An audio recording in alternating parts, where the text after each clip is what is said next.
Hey, my name is Roy Canterbury, and I'm going to be your host today on Archery Talk 101.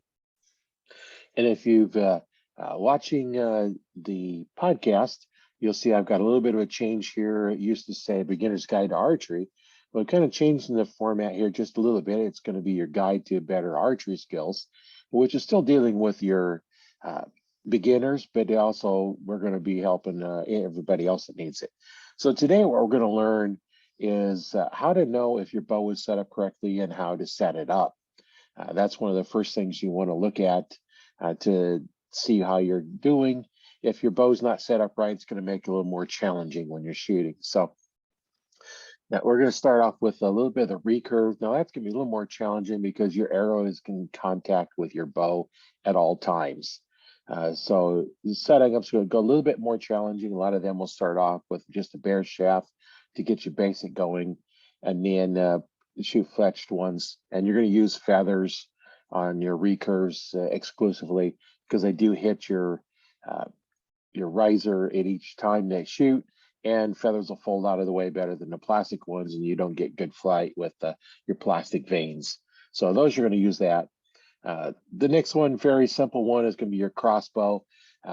That there's really not much to do on that. You need to make sure that your one feather is pointing down into the track on your crossbow, and that's if it has one. Some of the solid ones, like the old wood ones and stuff like that, they don't have a groove down there, in which case you would want your odd one pointing up, and sometimes they put two fletch on them.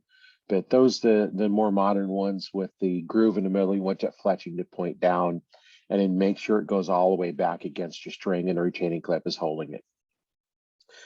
And now we're going to get into the compounds, which is going to be the more challenging to make sure they're set up right. To start with, you want to have your rest needs to be installed on there. So the arrow, when you have it on the rest, when it's up, using a drop bow, you have to make sure it goes up when you're doing this test. But you want to look at the arrow, and it needs to be at or just slightly above what they call the burger button, which is the hole that the rest is bolted on to your riser with. That needs to be right at that level. Then you're going to go back, and where you're going to put your nock, you're going to put a loop on there, which is the best way to do it. Gives you the most consistent release. Now, where you're going to tie your loop onto is going to be so that the arrow forms a right angle between the arrow and the string.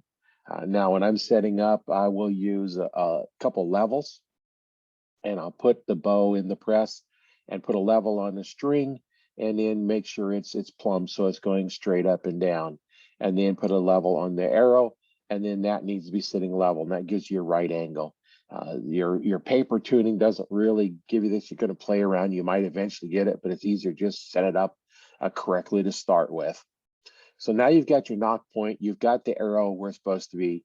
Now then you want to set the rest up for the left and right. Now that is going to be on most of the modern bows or center shot riser, which means the arrow is in direct line with the string. So now turn around and point the bow away from you and look at the string and how it forms up into the rest. Now you'll be able to take your riser, your upper and lower riser, and line the string up so it's right in the center of your riser, and you should be able to adjust your arrow rest left and right until your arrow is in that same line.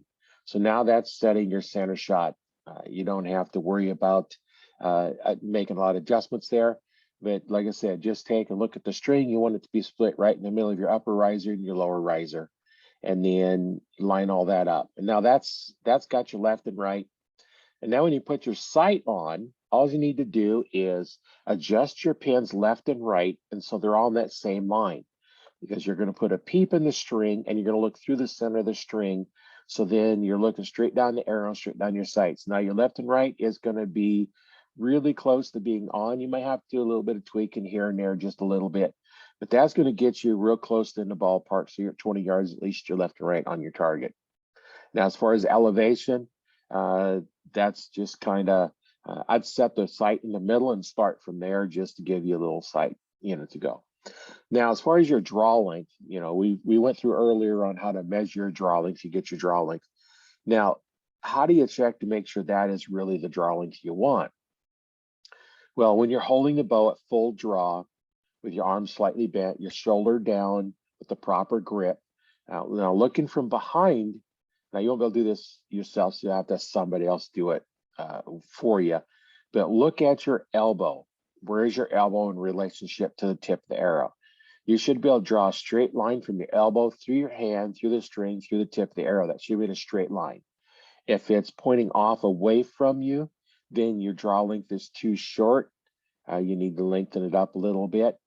Or if you're pulling too far back, so if it's back towards your back, your elbow, now your draw length's too long because you have to draw them back too far. So you want that nice straight line that gets everything in line. So now when you release the arrow, everything is being pushed in a straight line. Your arm is coming straight back away from the string and not affecting the way it turns. In turn, it will make a little difference in the way you shoot.